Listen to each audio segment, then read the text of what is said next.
Verizon's Tammy Irwin is leaving the company at the end of this year, and those are going to be massive shoes that are going to probably be really hard to fill. Tammy has been there for decades. She has been there through pretty much the entire Verizon 1.0. She's been there through the second version of Verizon. She's had multiple CEOs. She has been a as steady as it comes, and she's been an absolute winner. And she's one of the huge reasons why Verizon has been so successful. What does she think about the competition as she's heading out the door at the end of this year? This article here from Linda Hardesty, Fierce Wireless, I will link it in the description. So, CEO of the business segment of Verizon, Tammy Irwin, was speaking at the Moffett-Nathanson Media and Communications Summit this week, and she was speaking pretty candidly. This is probably because she knows that she's leaving at the end of the year. She has less reason to reserve her opinion or her disclosures.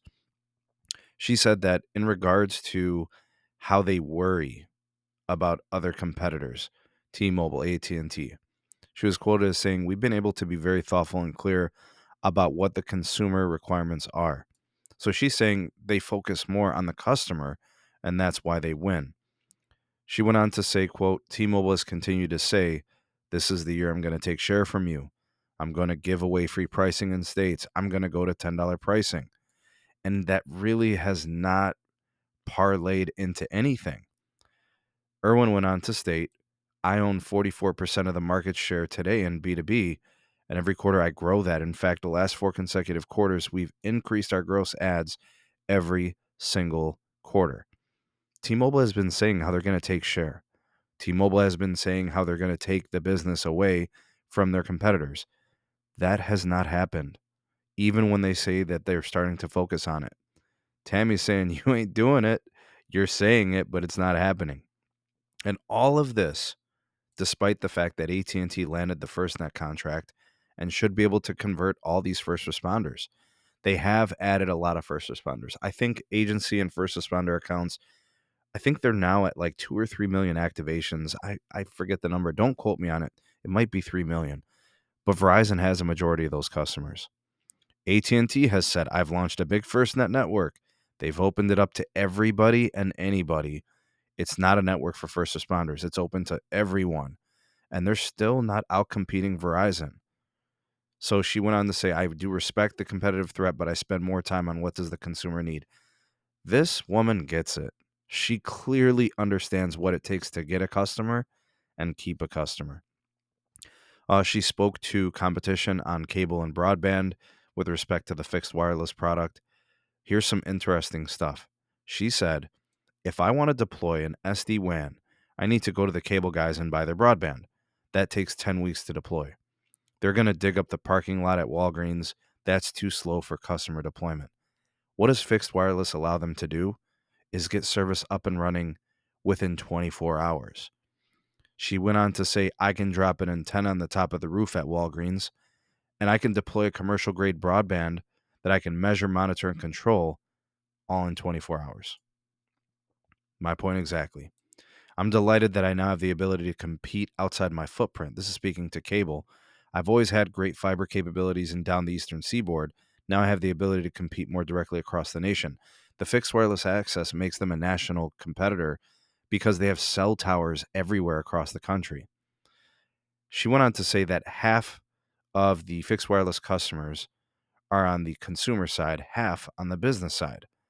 80% of the business fixed wireless access customers are using Verizon's broadband as a primary use case and not a secondary backup. That's huge. I'm going to highlight that in this next story here. And she said that many of those primary use cases are coming from customers that cable can't compete with because it's outside of their footprint. Again, I'm going to circle back to this a little bit. All right, she went on to talk about the targets. They were anticipating 1 million business customers on fixed wireless. Irwin said that that was before they started reaching momentum. So she thinks that there's upside to the number. I do too. I think they're going to double that number. I think 2 million is very possible. She noted that the consumer or the commercial launch of C-band is at about 113 million pops with plans to hit 175 by the end of the year. And that is 100% correlated to the reach. So as they build out, they can get to more businesses. And then she spoke to Charlie Ergen and Dish. Everyone in the world thinks they can participate in building out private networks.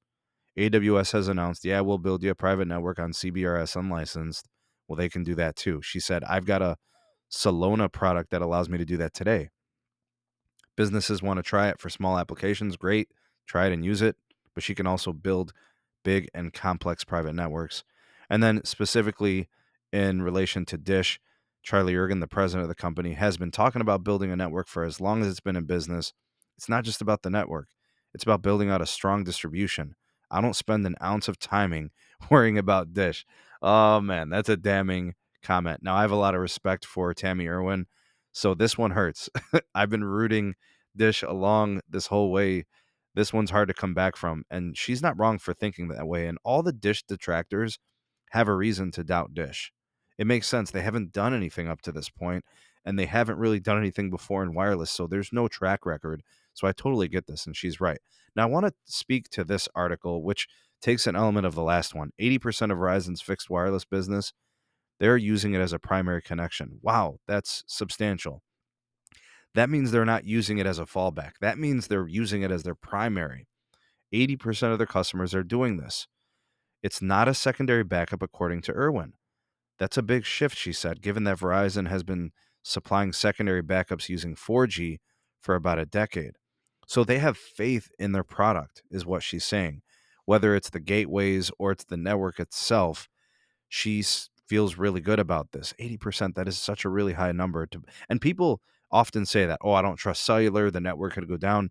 Well, 80% of businesses are counting it as primary. So you're telling me that it's not good enough for you, but it's good enough as a primary for 80% of business? Dennis, we got to talk about this, man. Next, she said they are in scenarios where cable can't participate.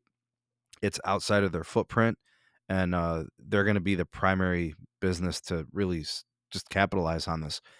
Verizon added 194,000 fixed wireless subs in Q1 of this year, up from 78,000 in the prior quarter and up 17,000 a year ago during the first quarter.